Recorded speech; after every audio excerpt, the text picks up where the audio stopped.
అందరు సంతోషం ఉన్నారా? సంతోషం సార్ గట్టిగా చెప్పగలమా? సరే, దేవుడు ఈరోజు వాక్యం ద్వారా మాట్లాడుతూ ఉన్నాడు. ఏంటంట,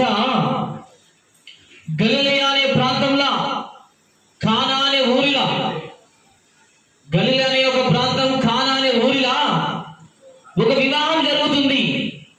హల్లెలూయా! ఒక పెళ్లి జరుగుతుంది.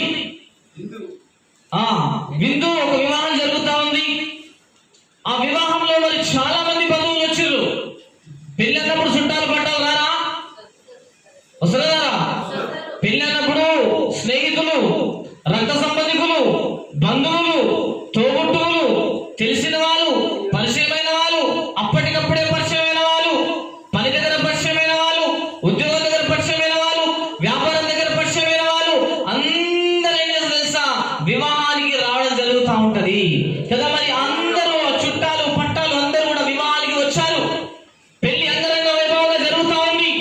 ఆ కాలంలో ఒక ఆచారం ఉండేది. ఏంటయ్యా అంటే కదా, వచ్చినటువంటి బంధువులకి ఖాళీగా కూర్చోబెట్టకుండా ఏం చేసేవాళ్ళంటే ద్రాక్ష రసం అందించేవాళ్ళు. హల్లెలూయా! ఏం చేసేవాళ్ళు? ద్రాక్ష రసాన్ని అందించేవాళ్ళు కదా. వచ్చిన బంధువులకు వచ్చినట్టుగా ద్రాక్ష రసం ఒక పాత్రలో పోసి ఇవ్వాలి. వాళ్ళని మంచిగా ద్రాక్ష రసం పోసి తాపాలి కదా. వాళ్ళకి ఏదో ఒక మర్యాదది, ఆ కాలంలో వాళ్ళు చేసే మర్యాదది. అయితే ఆ కానా విందులో అందరికి ద్రాక్ష రసం పోసేసరికి ద్రాక్ష రసం కాస్త ఏమైపోయిందో తెలుసా? అయిపోయింది. ద్రాక్ష రసం మొత్తము అయిపోయింది. అక్కడ ఉన్నటువంటి రాతి బాణలన్నీ కూడా మరి ఖాళీ అయిపోయినాయి. ఆ కుండలలో ఒక్క చుక్క కూడా ద్రాక్ష రసము లేదు. తాగాల్సిన చుట్టాలేమో చాలా మంది ఉన్నారు, రావాల్సిన బంధువులు ఇంకా వస్తున్నారు, వచ్చి కూర్చున్న బంధువులు ఇంకా ఉన్నారు, తాగని చుట్టాలు ఇంకా మంది ఉన్నారు. ఇప్పుడేమో చూస్తే ఏమైపోయింది తెలుసా? రాతి బాణంలో మరి ద్రాక్ష రసము లేదు. ఆ పెళ్లి పెద్దకు టెన్షన్ చుట్టుకుంది. ఇక ఒకసారి సడన్ గా మీద ఊహించుకోండి, పెళ్లి టైంలో అంగరంగ వైభవంగా పెళ్లి చేసిరు కదా, చుట్టాలు తింటున్నారు. తినగా ఏమైపోయిందో తెలుసా? ఆహారం ఒకటేసారిగా అయిపోయింది. ఇంకా దాదాపుగా 200-300 మంది తినేవాళ్ళు ఉన్నారు. అప్పుడు మీకు ఏమనిపిస్తుంది కదా? టెన్షన్ టెన్షన్ అనిపిస్తా ఉంటది. వంటల మాస్టర్ ఎక్కడ, వంటలు వేస్తాడు ఎక్కడ ఉన్నాడు? పెట్టండ్రా కట్టెలు, వేయండ్రా పోయి, కల్పండి బియ్యము, కొయ్యండి కూరగాయలు, తొందరగా ఫాస్ట్ ఫాస్ట్ కావాలని చెప్పేసి హడావిడి హడావిడి హడావిడి హడావిడి చేస్తా ఉంటారు కదా. మరి ఆ యొక్క పెళ్లి యజమాని కూడా టెన్షన్ పడిపోతా ఉన్నాడు. ఇప్పట్లో నేను ద్రాక్ష పండ్లు ఏడికని తీసుకురావాలి, ద్రాక్ష పండ్లు తీసుకొచ్చి ఎప్పుడు విసుకాలి, ఎప్పుడు రసాలు వేయాలి, ఎప్పుడు అందించాలి, అయ్యో సమయం లేదు కదా. చాలా మంది బంధువులు వచ్చుర్రు, చాలా మంది చుట్టాలు వచ్చుర్రు, అంతమంది బంధువుల ముందు నా పరువు పోయేటట్టుంది అని చెప్పేసి చేతులు విసుకుంటానంట, కంగారు పడిపోతా ఉన్నాడంట. హల్లెలూయా! అయ్యో ద్రాక్ష రసం ఎక్కడికి తీసుకోవాలని చెప్పేసి ఆ పెళ్లి యజమాని, పెళ్లి పెద్ద ఏం చేసింది తెలుసా? కంగారు పడిపోతా ఉన్నాడు, టెన్షన్ పడిపోతా ఉన్నాడు. కానీ విచిత్రం ఏందో తెలుసా? చుట్టాలతో పాటుగా ఆ వివాహానికి ఒకరు గెస్ట్ గా రావడం జరిగిందండి కదా. యేసు ప్రభు ఆ ప్రాంతానికి ఒక బంధువుగా వివాహానికి అటెండ్ కావడం జరిగింది. హల్లెలూయా! కదా. యేసు ప్రభు అప్పటికి ఇంకా ఏ కార్యాలు కూడా చేయలేదు. యేసు ప్రభు ఆ వివాహంలో అటెండ్ కావడం జరిగింది.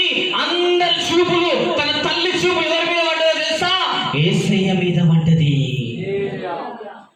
వెంటనే పరిగెత్తుకొని తన కుమారుడైనటువంటి యేసు దగ్గరికి వెళ్ళి మరియమ్మ అంటా ఉంది, యేసు, ఇప్పుడు ఒక నువ్వు సూచక క్రియ చేయొచ్చు కదా. బంధువులు చాలా మంది వచ్చారు, కుటుంబ యజమాని పెళ్లి పెద్ద కంగారు పడిపోతా ఉన్నాడు. నువ్వు ఒక సూచక క్రియ చేసినావనుకో కదా, అందరికి సంతోషం జరుగుతుందని చెప్పేసి అనంగానే కదా యేసు ప్రభు అంటా ఉన్నాడు ఏందో తెలుసా? యేసు ప్రభు అంటా ఉన్నాడు ఏందో తెలుసా? ఆ ఖాళీగా ఉన్న రాతి బాణల్లో మీరు నిండుగా అంచుల వరకు నీళ్ళతో నింపండి. ఫస్ట్ నీళ్ళతో నింపేసండి, అంచుల మందం నీళ్ళతో నింపేసాడు అని చెప్పేసి అనగానే అక్కడ ఉన్నటువంటి పరిచారకులు, పని వాళ్ళందరూ కూడా నీళ్ళు తీసుకొచ్చి ఆ యొక్క రాతి బాణల్లో, బాణలు అంటే ఏదో తెలుసా? కుండలు, గోళాలు. మనకందరూ బాగా తెలుసు, కుండలు అంటే ఇంకా చిన్నవి, గోళాలు అంటే ఇంకా పెద్దవి కదా. ఆ కాలంలో మరి గోళాలు రకరకాల పాత్రలు ఇళ్లలో ఉండేటివి. నింపేశారు. నింపేసిన వెంటనే యేసు ప్రభు ఆ ప్రాంతానికి వెళ్ళి ఒక్కసారి ఇట్లా ప్రార్థన చేయగానే, ఒక్కసారి చేయి పెట్టగానే నీళ్ళతో ఉన్న ఆ యొక్క రాతి బాణలన్నీ కూడా ద్రాక్షారసంతో నిండిపోయినాయి అంట. హల్లెలూయా కదా. ఆ కుండలు మొత్తం కూడా ఏమైపోయినవి? ద్రాక్షారసము. ఖాళీగా ఉన్న పాత్రలో నీళ్లు పోసేసరికి పోసింది ద్రాక్ష పళ్ళు కాదు, ద్రాక్ష రసం కాదు, కేవలం నీళ్లు మాత్రం పోసేస్తే దేనితో నిండి పొంగి పారుతా ఉందంట? ద్రాక్ష రసంతో పొంగి పారుతా ఉందంట. ఆశ్చర్యపోయారు అందరూ. కుటుంబానికి పెళ్లి పెద్దలు సంతోషం కలుగుతా ఉంది, పొంగుతా ఉంటే ద్రాక్ష రసం.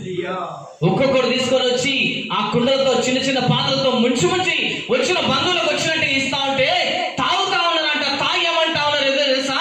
అరే ఈ ద్రాక్ష రసం ఏదో ఇంత మధురంగా ఉన్నది.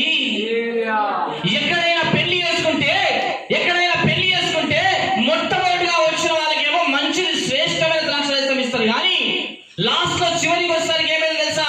అడుగున్నది పలసది జబ్బు అంట ద్రాక్ష రసం ఇస్తారు, కానీ వీళ్ళేంది మొట్టమొదటి ఇచ్చిన దానికంటే మధురంగా ఉన్నది ద్రాక్ష రసం అని చెప్పేసి అంటా ఉన్నాడు. హల్లెలూయా కదా. మరి పెళ్ళంతా అయిపోయిన తర్వాత మనకి ఏమైనా భోజనం దొరుకుతుందా?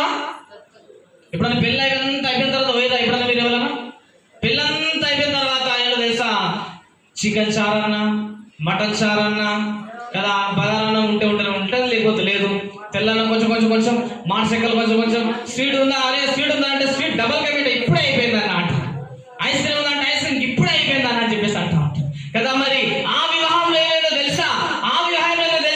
అయిపోలేదు, ఇంకా సమృద్ధిగా దేవుడు ఆశీర్వదించిందండి, ఇంకా సమృద్ధిగా దేవుడు దీవించిందండి, ఇంకా సమృద్ధిగా ద్రాక్ష రసము తీసిన కొలది వస్తా ఉంది. తాగే వాళ్ళు తాగుతా ఉన్నారు, తృప్తి చెందే వాళ్ళు తృప్తి చెందుతా ఉన్నారు. అంటా ఉన్నారు ఏదో తెలుసా? ఈ ద్రాక్ష రసము మధురంగా ఉన్నది. హల్లెలూయా.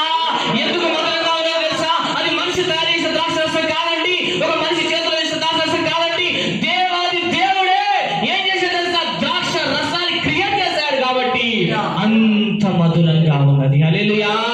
ఆ వివాహంలో సూచనగా జరిగేసరికి ఆ యొక్క కుటుంబ యజమాని, పెళ్లి కొడుకు, చుట్టాలు, బంధువులు ఏం చేస్తారు తెలుసా? మహా సంతోషం అవుతా ఉన్నారంట. అరే ఇంత మంచి పెళ్లి ఎక్కడ జరగలేదే, ఇంత మంచి వివాహం ఎక్కడ జరగలేదే, ఇంత మంచి ఆతిథ్యము ఎక్కడ మేము అందుకోలేదు అని చెప్పేసి సంతోషంగా పెళ్లి కుమార్తెను దీవించి వెళ్తా ఉన్నారట. హల్లెలూయా. చూస్తున్నా బిడ్డ, ఆ రోజు కానా విందులో ఉన్నటువంటి యేసయ్య, కానా విందులో దీవించినటువంటి యేసయ్య, కానా విందులో ఆశీర్వదించినటువంటి యేసయ్య ఈ రోజు మనందరి హృదయంలోకి వచ్చాడండి. హల్లెలూయా. మన హృదయంలోకి వచ్చేసి తెలుసా? నీ గుండెలు ఏమైనా ఖాళీగా ఉందేమో, ప్రభువా నా గుండె అంత ఖాళీగానే ఉంది తండ్రి, నా గుండె అంత బాధగా ఉంది యేసయ్యా, నా గుండె అంత దుఃఖంతోనే ఉంది తండ్రి, నా శరీరం అంత బలహీనంగా ఉంది తండ్రి, నా కుటుంబం అంత బాధలో ఉన్నాం యేసయ్యా, నా పిల్లలంతా బాధలో ఉన్నారు తండ్రి, నా భర్త అంతా బాధలో ఉన్నాడు తండ్రి, నా కుటుంబంలో ఎవరు చెప్పుకోలేని బాధలతో మేము కొట్టుమిట్టాడుతున్నాం యేసయ్యా అని చెప్పేసి ఈ రోజులో వచ్చాము బిడ్డ. హల్లెలూయా. దేవుడు మాట్లాడుతా ఉన్నాడు. అక్కడ రాతి బాణలన్నీ ఖాళీగా ఉన్నాయి అంట. ఈ రోజు నీ జీవితం ఖాళీగా ఉండవచ్చు, కానీ ద్రాక్షారసంతో నింపిన నా యేసయ్య నీ జీవితంలో కార్యాల ద్వారా నింపబోతా ఉన్నాడు. హల్లెలూయా కదా. మేలు ద్వారా నింపబోతా ఉన్నాడు, ఆశ్చర్యాల ద్వారా నింపబోతా ఉన్నాడు, అద్భుతాల ద్వారా నింపబోతా ఉన్నాడు. ఎందుకో తెలుసా?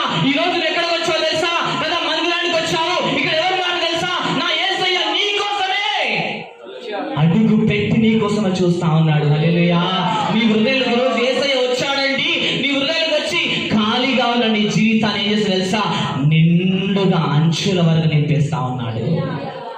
ఎక్కడ వరకు నింపుతా ఉన్నాడు? అంచుల వరకు.